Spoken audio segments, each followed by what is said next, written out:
दिल्ली शराब घोटाले के मामले में आज हाई कोर्ट के अंदर जो भी कुछ हुआ वो सचमुच बड़ा नौटंकी भरा था। लेकिन इस सब को नौटंकी भरा कहने से पहले आप जरा एक चीज की तरफ गौर कीजिए जिसकी तरफ हम आपको इशारा करना चाहते हैं। पिछले कुछ दिनों में विपक्ष के नाम पर जिस तरीके से हमारे संवैधानिक संस्थानों पर हमला किया जा रहा है, उसी हमले की एक कड़ी ये भी था।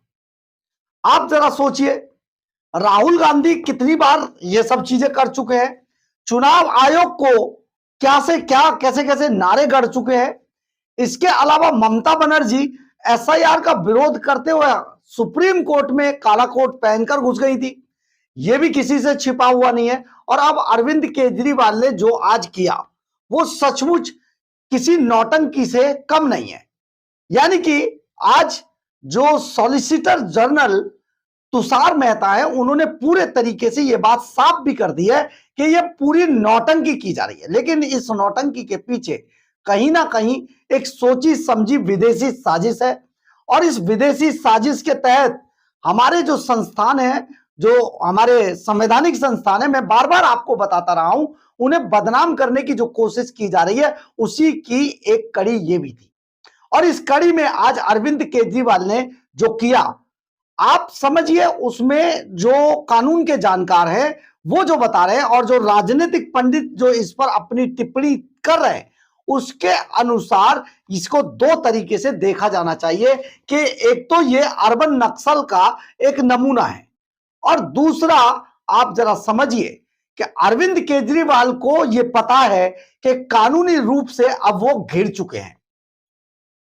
ये सारा मामला क्या है हम आपको आगे चलकर बताते हैं। नमस्कार, मैं हूं कुमार गजेंद्र। जनपद ऑन द स्पॉट में आपका स्वागत है। हमारे एक दूसरे social media platform podcast with Kumar Gajendra में भी आपका स्वागत है, जहां आप हमें सुन सकते हैं। हम आपको कई बार यह उदाहरण देकर समझा चुके हैं कि एक चोर जब चोरी करके भागता है, या लुटेरा भागता है, या स्नेचर जब भागता है, तो कई बार जो क्राइम की थ्योरी में यह देखने को मिलता है कि वो खुद ही चोर चोर करके शोर मचाता हुआ भाग रहा था। जो जनता थी जिन्हें उसे पकड़ना था, जो सामने की तरफ खड़े थे, उन सब ने सोचा शायद इसका कुछ चुरा कर भागा है, तो इसलिए लोग पकड़ते नहीं है, उसको भागने देते हैं। तो अरविंद केजरीवाल आज उन्हीं चोरों में से एक हैं। और दिल्ली के सुपर चोर, हम आपको इनका नाम पहले बता ही चुके हैं। तो दिल्ली के सुपर चोर को अब कोर्ट के अंदर शायद ये लग रहा है। देखिए, हम आपको यहां पर राउज एवेन्यू कोर्ट के, वो ट्रायल कोर्ट के बारे में कुछ नहीं कहना चाहते हैं। राउज एवेन्यू कोर्ट में जो ट्रायल कोर्ट का निर्णय था, वो उस दिन क्या लीगल मैजिक हुआ, कैसे हुआ, जज साहब का क्या उस दिन सोचना था या क्या था, इस पर कोई टिप्पणी नहीं करनी चाहिए, क्योंकि यह तो एक मैजिक था। और मैजिक तो कहीं पर भी, चमत्कार तो कहीं पर भी हो सकता है। तो आप यहां पर समझिए, उसको छोड़ देते हैं ट्रायल कोर्ट को। लेकिन सबसे बड़ी बात यह, अगर अरविंद केजरीवाल को ट्रायल कोर्ट में मान लीजिए सजा दे देते, पनिशमेंट दे देते, तो अरविंद केजरीवाल भी हाई कोर्ट जाते जाते ना, सभी मामलों में गए। तो जब इस केस विपरीत गया सीबीआई के, तो सीबीआई भी अपने मामले को लेकर हाई कोर्ट आ गई। लेकिन हाई कोर्ट में अरविंद केजरीवाल को उस वक्त बड़ा झटका लगा जब ये पूरा मामला जस्टिस स्वर्णकांता शर्मा की कोर्ट में आ गया, उनको अलॉट हो गया। और ये रोस्टर के मुताबिक था। हाईकोर्ट के चीफ जस्टिस ने कहा भी है, ये रोस्टर के मुताबिक था। परंतु आप यहां पर यह समझिए कि अरविंद केजरीवाल को अब उस मैजिक को छोड़ दीजिए, लेकिन अब आप इस बात पर ध्यान दीजिए कि अरविंद केजरीवाल को शायद अब लग रहा है कि पूरा दूध का दूध पानी का पानी शराब घोटाले में होगा। क्योंकि हम आपको कई बार बता चुके हैं कि शराब घोटाले के अंदर उन सभी लोगों के बयान, 164 के बयान दर्ज हैं, जिन लोगों ने रिश्वत दी थी, जिन लोगों ने रिश्वत ली थी, जिन लोगों ने रिश्वत को हवाला के जरिए भेजा था, और जिन लोगों ने हवाला से आए हुए पैसे को गोवा में रिसीव किया था, उन सब की गिरफ्तारी है और उन सब के 164 के बयान दर्ज है। तो ऐसे में अरविंद केजरीवाल बुरी तरीके से गिर चुके हैं। पूरा का पूरा पैसा, पूरा को पूरा माल, ये सारी चीजें अरविंद केजरीवाल के खिलाफ जा रही हैं। और उनको शायद पता अब ये चल गया है कि ट्रायल कोर्ट में जो मैजिक हुआ वो हाई कोर्ट में होने वाला नहीं है। उसका एक कारण अरविंद केजरीवाल भी गिन पा रहे हैं, और ये है भी क्योंकि एक समय पर जो ट्रायल कोर्ट था वहां पर भी जस्टिस स्वर्णकांता शर्मा सीबीआई की जज थी, और उन्होंने अरविंद केजरीवाल की जमानत या अरविंद केजरीवाल एंड कंपनी के जितने भी लोग थे उन सबकी जमानत नहीं दी थी। और उन सबको अगर जमानत नहीं दी थी, उन्हें सबको हाई कोर्ट जाना पड़ा, सुप्रीम कोर्ट जाना पड़ा, लगातार वो एक कोर्ट से दूसरे कोर्ट जाते रहे। खुद अरविंद केजरीवाल को सुप्रीम कोर्ट से बार बार अप्लाई करने के बाद, बार बार जमानत लगाने के बाद इस शर्त पर जमानत मिली थी कि उन्हें चुनाव प्रचार करने के लिए जमानत दे दी जाए। इस पर सुप्रीम कोर्ट ने पूरी तरीके से, आप इस पर ये देखिए, कंडीशंस लगा दी। उस कंडीशंस में हमेशा आज भी वो कंडीशंस खड़ी है कि आप एक तो गवाहों को नहीं धमकाएंगे, दिल्ली सेक्रेटेरिएट नहीं जाएंगे, कोई बयानबाजी नहीं करेंगे। ये बहुत सारी 4-5 कंडीशंस अरविंद केजरीवाल पर आज भी लगी हुई हैं।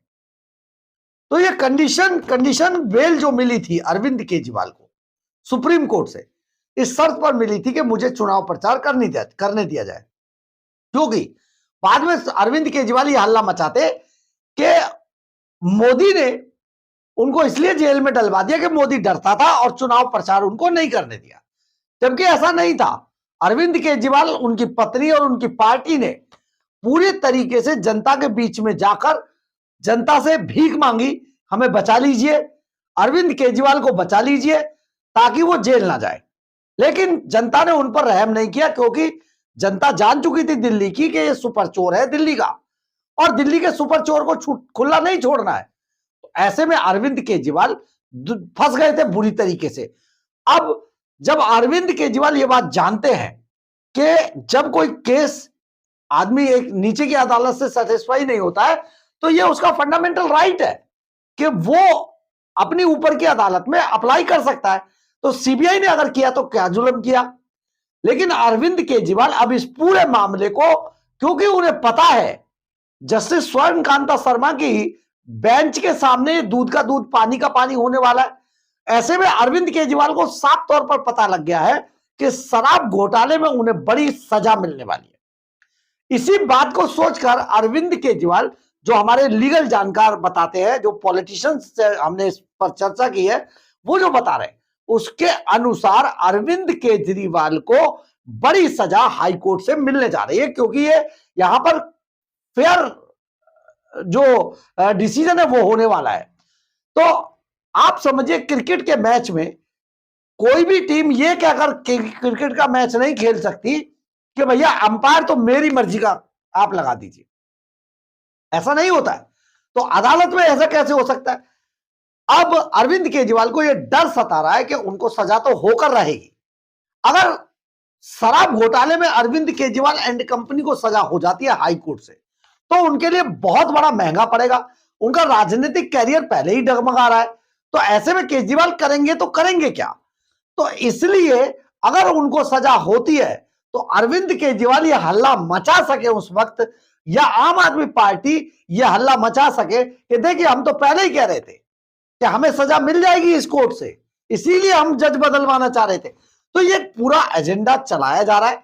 ये पूरा एजेंडा हमारे जो संवैधानिक संस्थान है उनको बदनाम करने के लिए, जो विदेशी ताकतों के इशारे पर टूल के तौर पर केजरीवाल जैसे लोगों को इस्तेमाल करके हमारे देश में हमारे संवैधानिक संस्थानों को जो बदनाम किया जा रहा है, उसकी एक ये भी एक उदाहरण है, बड़ा उदाहरण है। क्योंकि अरविंद केजरीवाल के बारे में जो भी लोग जानते हैं, जो उनको स्टडी करते हैं, तो केजरीवाल जैसे लोग, क्योंकि ये तो नंदनगरी सीमापुरी जैसे इलाकों से निकलकर भगवान के आशीर्वाद पता नहीं कैसे क्या था कि ये वहां तक पहुंच गए।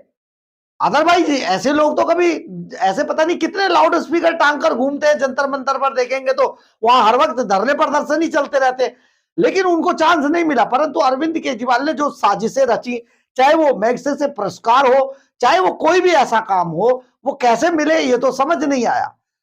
लेकिन बड़ी बात यह है कि अरविंद केजरीवाल अब ये मान चुके हैं, उनको ये जानकारी मिल चुकी है कि हाई कोर्ट में उनको शराब घोटाले के अंदर सजा मिलेगी ही मिलेगी। और अगर उन्हें सजा मिलती है तो इसका बचाव कैसे किया जाए, क्योंकि जो दूसरी पार्टियां हैं वो हमला बोलेंगी, इसके अलावा वो पूरे एक्सपोज हो जाएंगे, इसके अलावा जनता के बीच में क्या कहेंगे। तो ये सारे मामलों को पहले ही वो एक तरीके से आप समझे कि इस पूरे मामले को डाइवर्ट करने के लिए, इस पूरे मामले को डिफेंड करने के लिए अरविंद केजरीवाल हाई कोर्ट के अंदर जाते हैं। वहां पर कहते हैं जी मैं ही केस लड़ूंगा। ऐसा होता नहीं है कि कोई आरोपी वहां जाकर कहे किसी अदालत में जज को कि आप हट जाइए मेरे केस से, ऐसा होता है क्या। लेकिन आप यहां पर समझिए हमारे संविधान की, हमारे जो संवैधानिक संस्थान है, हमारी जो अदालत है, उनका एक गरिमामय उनकी अगर आप देखेंगे तो उनकी उपस्थिति को आप महसूस करके देखिए कि एक जज के सामने एक आरोपी जो सुपर चोर है दिल्ली का, जो दिल्ली के खजाने को लूटकर शराब घोटाले के नाम पर, सीएजी की रिपोर्ट यह बताती है 2000 करोड़ से अधिक का नुकसान दिल्ली के खजाने को करने वाला आरोपी कोर्ट के, हाई कोर्ट के अंदर खड़ा होकर जस्टिस को कह रहा है कि आप मेरे केस से हट जाइए, रिक्यूजल एप्लीकेशन दायर कर रहा है। तो ये एक बड़ा मामला है। लेकिन अरविंद केजरीवाल कुल मिलाकर केवल ये नौटंकी इसलिए कर रहे, जैसा कि तुषार मेहता ने भी कहा है, एसजी ने, सॉलिसिटर जनरल ने, कि आप ये नौटंकी का मंच नहीं है। तो ये सारी नौटंकी केवल इसलिए की जा रही है कि फंसना तो उनका लगभग तय है, लेकिन जब अगर फंस गए वो, तो उनके पास ये बचाव रहेगा कि देखिए हम तो पहले ही मना कर रहे थे कि जस्टिस स्वर्ण कांता शर्मा की अदालत में तो हमें सजा मिलनी ही थी, क्योंकि हमें पता था सजा मिलनी थी। ये सारी नौटंकी केवल इस बात के लिए की जा रही है। परंतु आप यहां पर ये समझिए कि अरविंद केजरीवाल का अब बचना मुश्किल ही नहीं, नामुमकिन है, क्योंकि दिल्ली का ये सुपर चोर अब पूरे तरीके से कानूनी शिकंजे में फंस चुका है। बहरहाल, अगर आपको हमारी ये खबर अच्छी लगे तो आप इसे लाइक, सब्सक्राइब और शेयर जरूर करें। कमेंट्स बॉक्स में अपनी राय जरूर लिखें, इससे हमें बहुत बहुत बहुत ऊर्जा मिलती है। जय हिंद, जय भारत।